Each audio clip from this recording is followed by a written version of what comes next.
Hello friends, welcome to Budget IQ. You know that feeling? You're scrolling through your phone, the world feels like it's on fire, and suddenly, you're buying something you absolutely do not need. Yeah, if that sounds familiar, you are definitely not alone. Today, we're going to break down this whole weird phenomenon of doom spending and figure out why so many of us are dealing with anxiety about the future by just clicking add to cart. I mean, let's be real for a second. You look at the cost of a house, you see that student loan balance just staring back at you, and some part of your brain just wants to yell, what is even the point? It really does feel like we're all playing some rigged game where the goalposts keep moving further and further away. So if you're sitting there nodding along, I want you to know, this isn't just you being bad with money. No, this is a whole thing. It actually has a name: financial nihilism. It's this growing feeling that the traditional financial playbook, save up, invest for 40 years, buy a house, is basically a fairy tale for our generation. And that feeling, that hopelessness, that's the fuel that lights a very specific fire called doom spending. You can think of it like retail therapy on steroids. It's that spontaneous purchase that gives you this tiny little hit of dopamine, a little bit of control, when everything else feels totally out of control. It's a short-term fix for a long-term dread. And listen, this isn't just some fringe TikTok trend. A recent study found that an incredible 43% of millennials admit to doom spending. That's almost half. And you can bet Gen Z is right there with them. This has gone completely mainstream. It's become a major coping mechanism. So let's get into the why, because this isn't just happening in a bubble. This feeling, this behavior, it's a direct response to some pretty brutal economic realities that make it feel like the deck is stacked against us from day one. This quote just nails it, doesn't it? It's this deep, sinking feeling that the whole American dream package, the house with the picket fence, a comfortable retirement, isn't just a little harder to get. It might be a total fantasy. And if you think the finish line is a mirage, well, why would you kill yourself running the race? And if you need any proof, just look at housing. It's insane. In just 8 years, the income you need to afford a regular, median-priced home has literally doubled. Doubled! It's this crushing combo of sky-high prices and rising interest rates that has basically locked an entire generation out of homeownership. And it's not just a housing market. It feels like a full-on financial assault from all sides. Credit card delinquencies for Gen Z are spiking way faster than for anyone else. Student loans are just this constant dark cloud. And then you've got the new kid on the block, the secret weapon of modern debt: buy now, pay later. And those services have absolutely exploded. Okay, so you have this foundation of pure economic anxiety.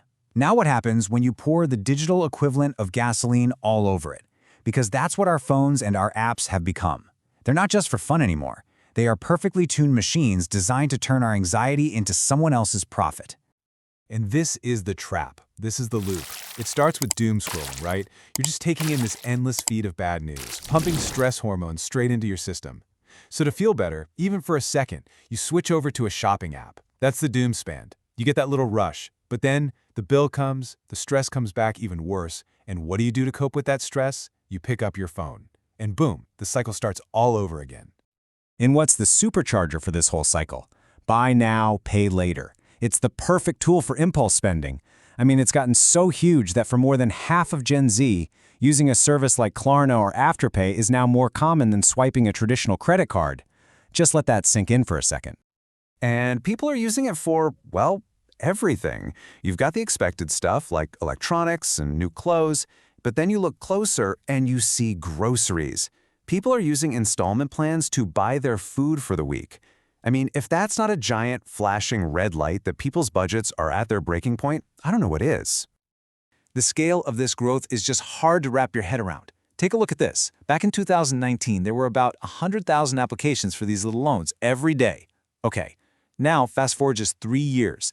That number rocketed to over 1.5 million every single day. This isn't just a trend anymore. It's a fundamental change in how we use debt. All right, we're about to jump into the real-world consequences of all this, and, it gets a little heavy. So before we do that, if you're getting anything out of this explainer, if it's making sense to you, could you do me a quick favor and hit that like button and subscribe? It genuinely helps us so much and lets me keep making more content like this. Okay, ready? Let's get into the fallout. Okay, so it's really important to understand that this isn't just about a messy budget or a few things you probably shouldn't have bought. This blend of economic dread and super easy digital debt has some serious, real-world consequences that can follow you for years. Let's start with this number right here, 676. That is the average credit score for a member of Gen Z, and the worrying part is that it's been trending down. And why is that? It's because of a huge spike in missed payments. And having a low credit score is like choosing to play life on hard mode. Everything gets more difficult and more expensive. So one of the sneakiest things about buy now, pay later is what some people call phantom debt. It sounds kind of cool, but it's actually pretty dangerous. See, a lot of these little loans don't get reported to the main credit bureaus. So you can stack up loan after loan from different apps, and it's incredibly easy to lose track of just how much you actually owe. It creates this false sense of security until it all comes crashing down.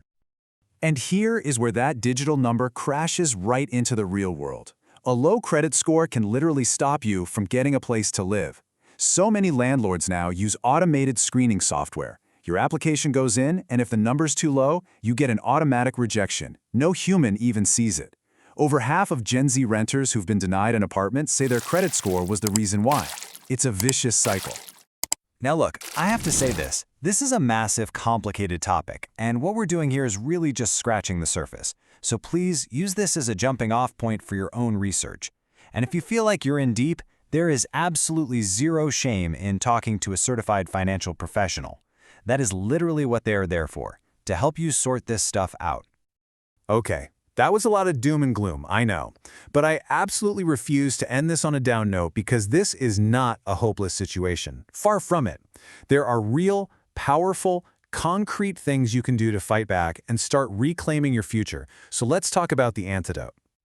And honestly, the perfect antidote is a movement that, ironically, was born on social media, the same place that drives so much of the problem. It's called loud budgeting, and it's all about completely flipping the script. Instead of flexing expensive stuff, you flex your savings goals. It's about being proud to say, nah, can't do it. It's not in the budget. It makes saving money the cool thing to do. So besides that big mindset shift, here are a few simple, concrete tactics. Number one, just track your money. You can't fix what you can't see. Number two, the 24-hour rule. For any non-essential buy, just wait a day. It kills the impulse.